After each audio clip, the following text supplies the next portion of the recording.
Hey, this is Shobhit, and today we'll be talking about the 9 things that underperforming product managers hate, but they should start to love to do. Stay tuned for more.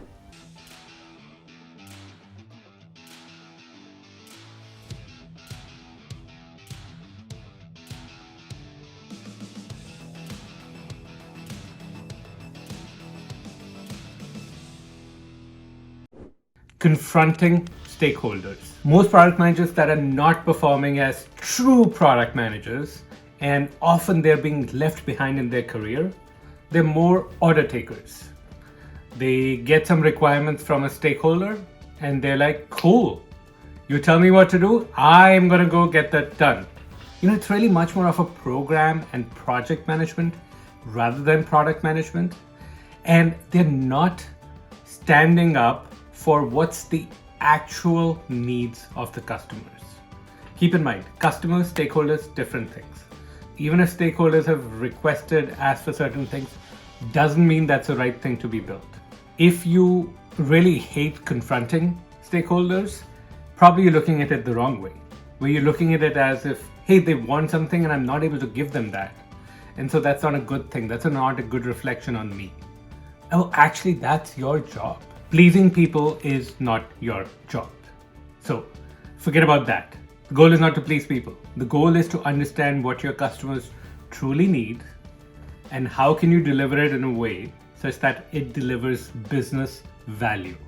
It moves the company forward. That's the essence of your role.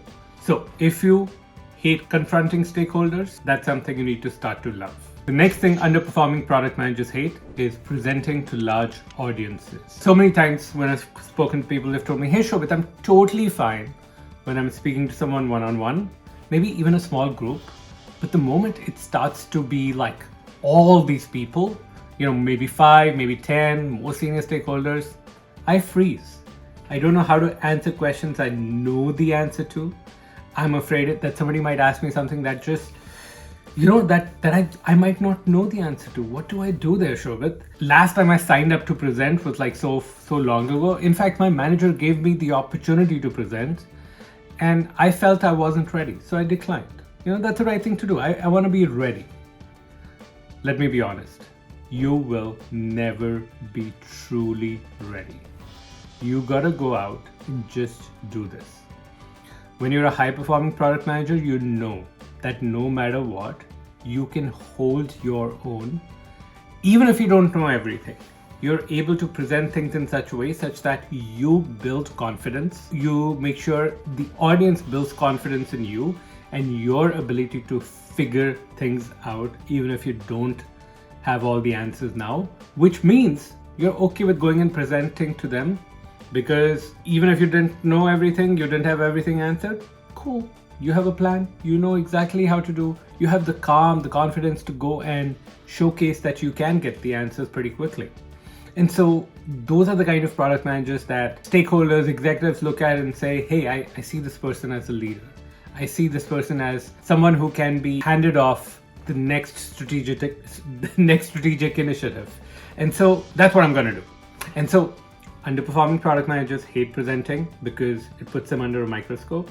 While high-performing product managers, they're just like, cool, I got this, I'm gonna make it happen, and I'll do all the work necessary to prep, but put me on the spot and I will present it anytime, anywhere.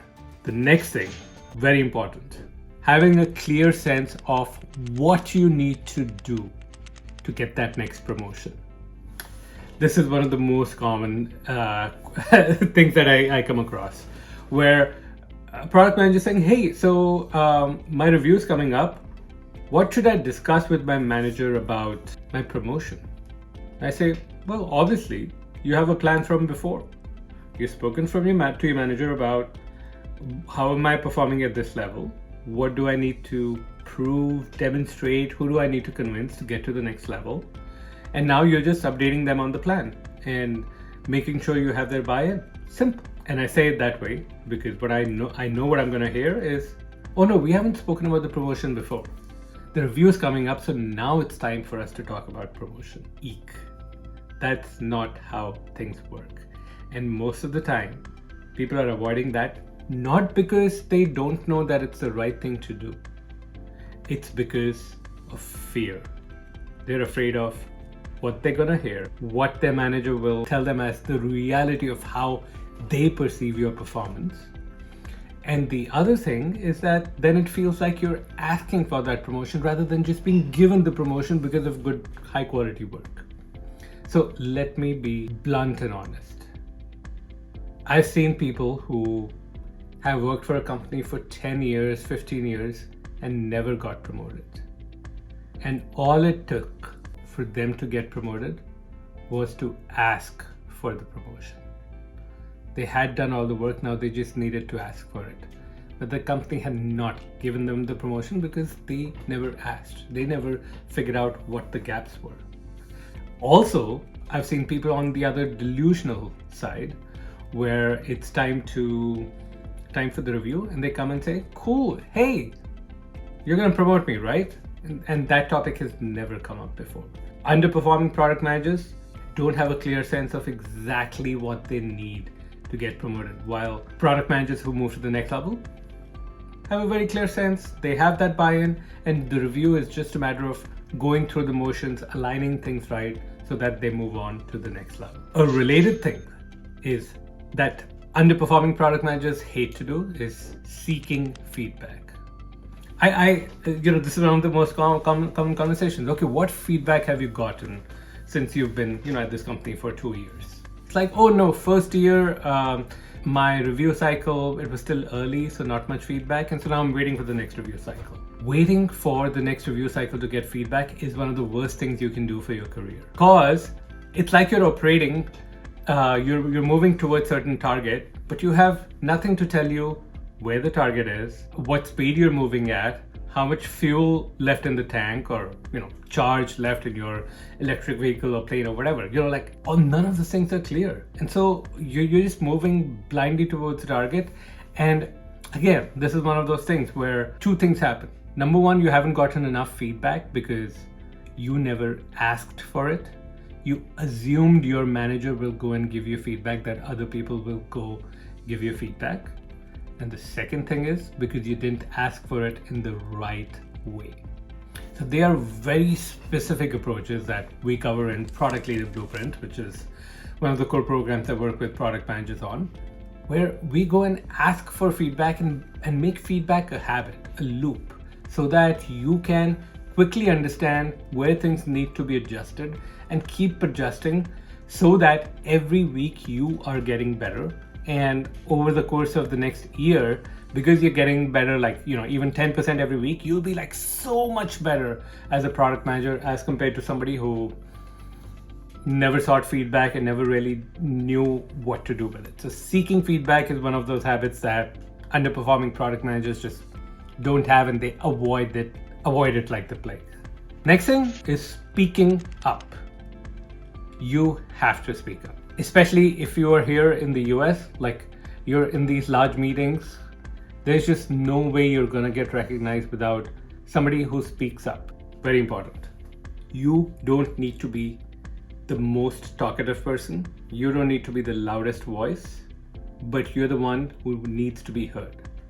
I'll give you just my example. I am not the loudest person. Even right now I'm just talking, it's just me, so it might seem I'm like a loudmouth. But no, in a meeting, I might be like the person who talks 10% of the time. But when I did, actually that had a huge advantage, to be honest. Because there are people who are just always talking. And when somebody's always talking, it just becomes noise, chatter, blah, blah, blah, person's going on. It's like one of my cats who's just always meowing. And then there's the other cat. Oh, this cat is always meowing. And then there's the other cat, let me get. This one, the other cat, hardly ever meows. But when he does, we listen.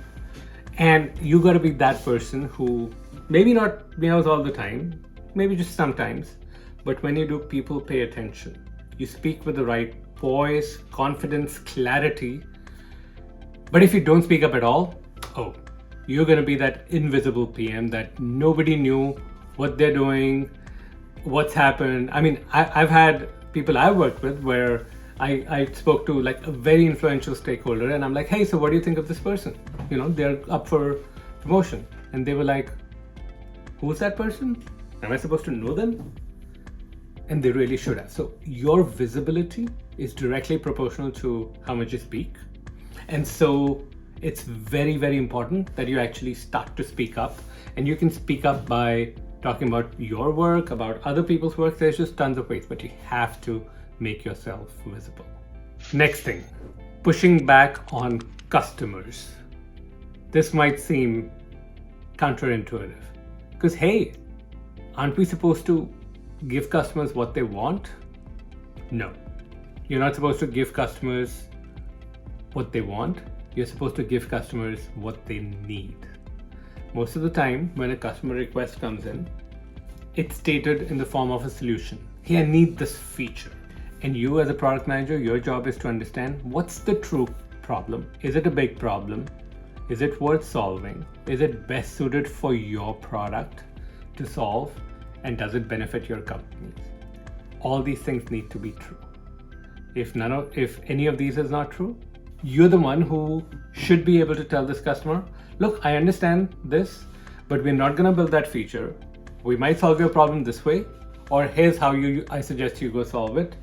Or I know it sucks, there's no way to solve this problem, but this is not a priority for us right now.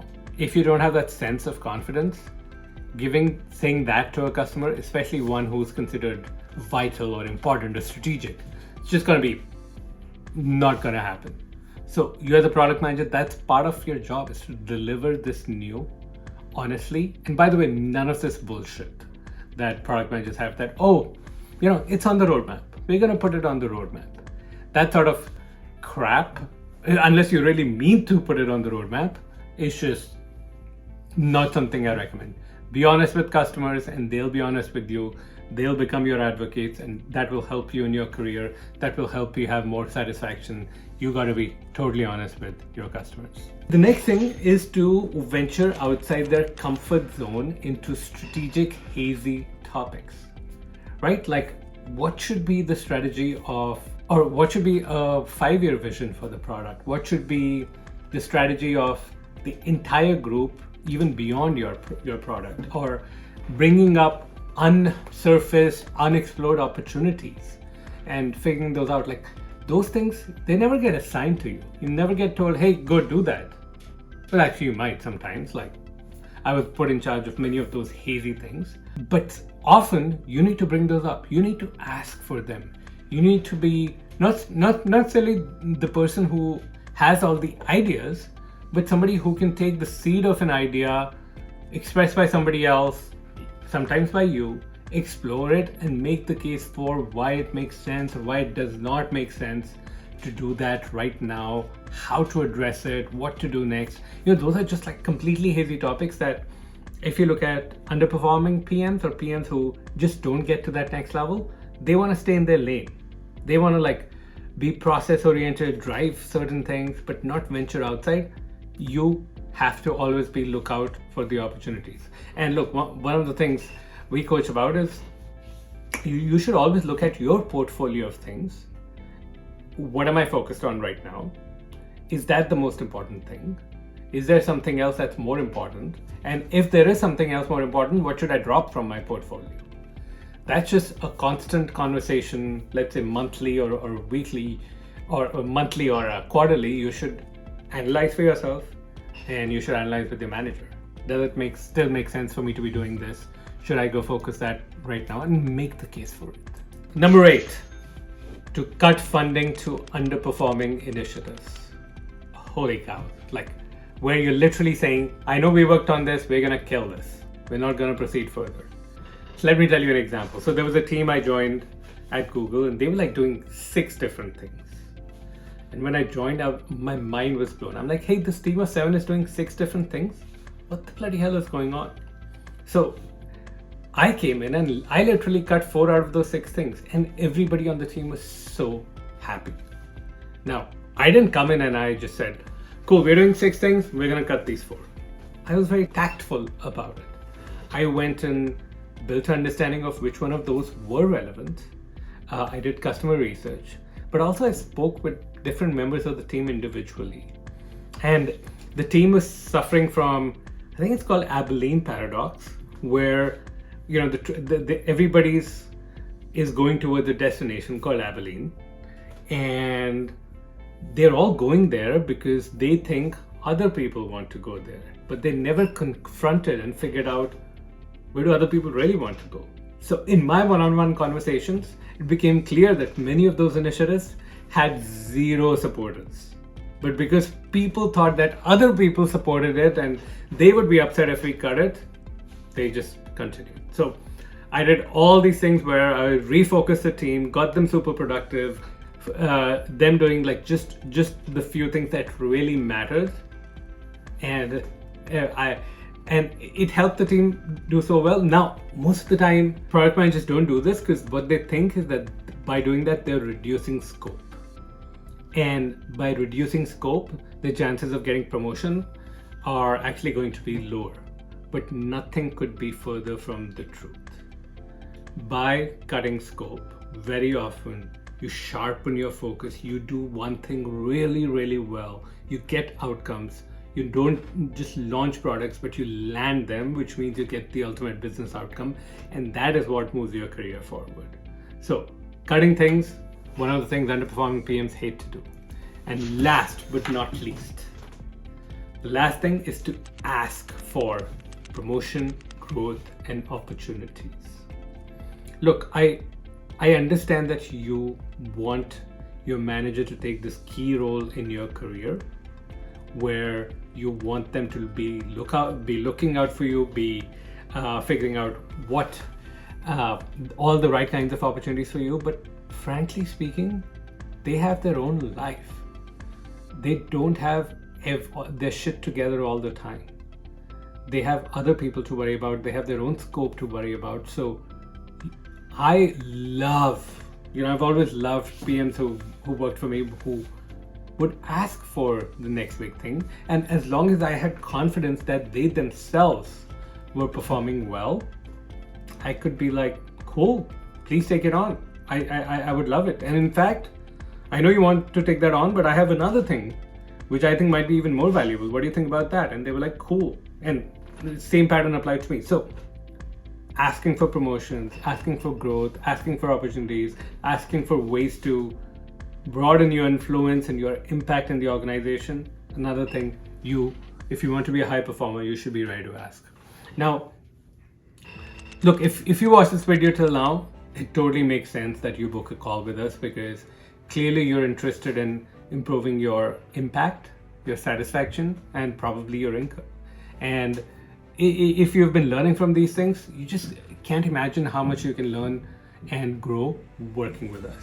I invite you to book a call. The link is in the description. It's probably on the screen. Look forward to speaking with you soon. It's Shobhit, CEO, founder of Intentional Product Manager, former product manager at Google. Talk to you soon.